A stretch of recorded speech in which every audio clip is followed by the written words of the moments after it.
คนทั้งหลายอยู่ในโลกนี้พากันพยายามสร้างสมบุญให้กับตนเองแต่ก่อนที่เราจะได้บุญนั้นเราก็ต้องรู้ว่ากระทำแบบใดจึงจะได้บุญและเฮ็ดบุญแบบใดจึงจะได้บุญหลายพระพุทธเจ้าได้ตรัสเอาไว้กับภิกขุทั้งหลายว่าภิกขุทั้งหลายพวกเจ้าทั้งหลายอย่าย่านต่อบุญเลยขึ้นชื่อว่าบุญนี่แหละเป็นชื่อของความสุขพระเจ้าก็ได้ตรัสไว้ในมุมนี้ว่าความสุขเนี่ยนะคือสุขกายสุขใจคันเว้าภาษาบ้านเฮาก็คืออยู่เย็นเป็นสุขนั่นเองนี่ก็เป็นบุญอันเฮาอยู่ดีมีสุขในตอนนี้น่ะนี่แหละเฮาอยู่ได้ด้วยบุญนั่นเองนะ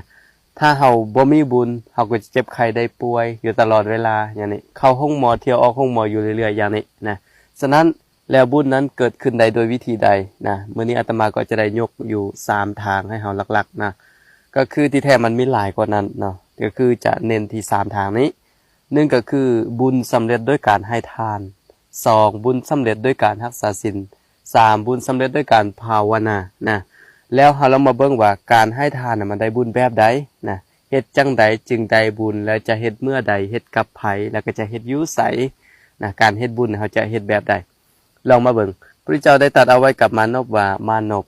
บุคคลบางคนในโลกนี้จะเป็นสตรีก็ตามเป็นบุรุษก็ตามเขาเป็นผู้ที่ให้เข้านำเครื่องนุ่งห่มยานพาหนะ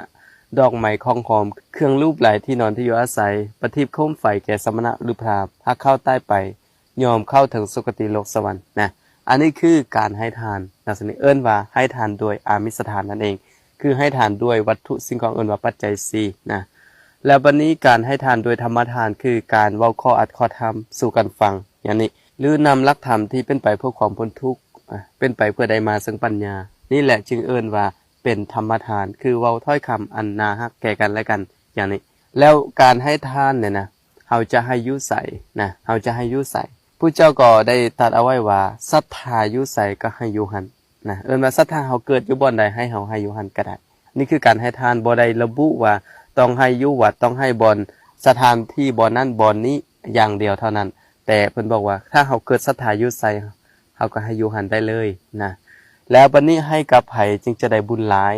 ก็คือการให้กับผู้มีศีลจะได้บุญหลายผู้มีศีลนี่ก็คือ